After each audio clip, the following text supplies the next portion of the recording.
Olá!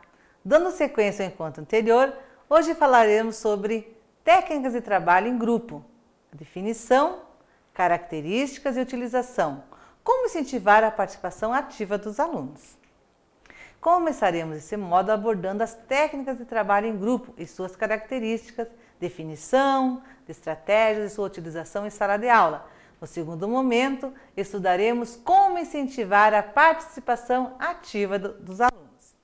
Segundo Vasconcelos, de acordo com a teoria do conhecimento, que fundamenta o trabalho do professor, considera como referência a concepção dialética de conhecimento, destacando a problematização como elemento nuclear na metodologia de trabalho em sala de aula. Os métodos de ensino apresentam três modalidades básicas: método de ensino individualizado, método de ensino socializado e o método de ensino sócio-individualizado. Isso está muito presente no trabalho docente do professor. As técnicas como painel, simpósio, seminário, tempestade cerebral, Philips 66 e muitas outras. Aqui, a caracterização do painel integrado constitui a variação da técnica de fracionamento.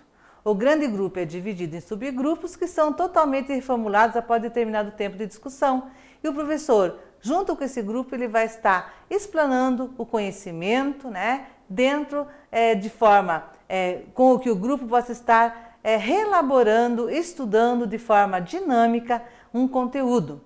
A técnica permite a integração de conceitos, ideias, conclusões, integrando-os. E o simpósio consiste na exposição sucessiva sobre diferentes aspectos ou fases de um assunto ou de um problema.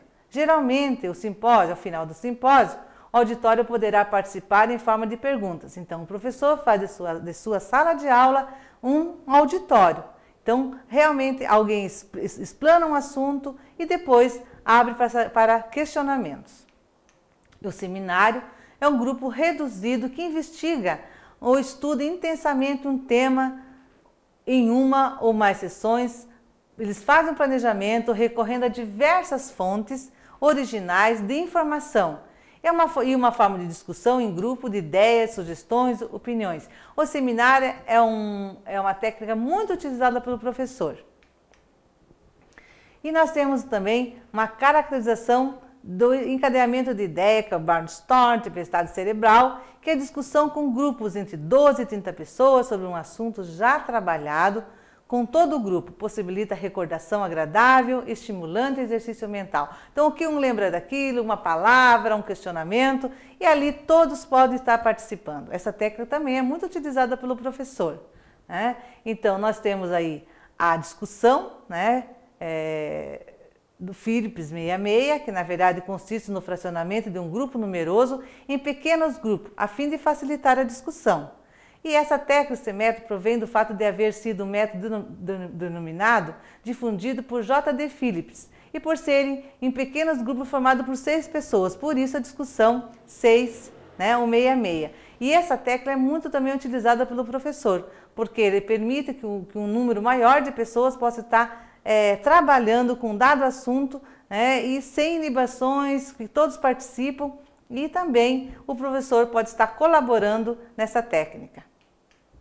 O professor deve ter claro em sua mente que as técnicas não têm outras finalidades senão a de ajudar o funcionamento mais eficiente dos processos de manutenção e produtividade da sua aula, facilitando a comunicação, a participação e a tomada de decisões. Como já estudamos anteriormente, o aluno também deve ser o colaborador durante a aula do professor. Você lembra das técnicas e estratégias de ensino utilizadas em sala de aula? Que tal nós estudarmos agora?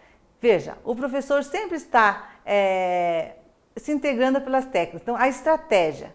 Eles são os meios utilizados pelo educador para facilitar a aprendizagem dos participantes de um curso, com a finalidade de fazê-lo atingir os objetivos.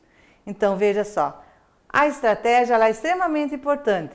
Uma boa maneira de redigir as estratégias é dividir o plano de aula em 3 partes: o tempo, a estratégia e o material. Então, hoje nós temos ali uma introdução, uma metodologia e os recursos.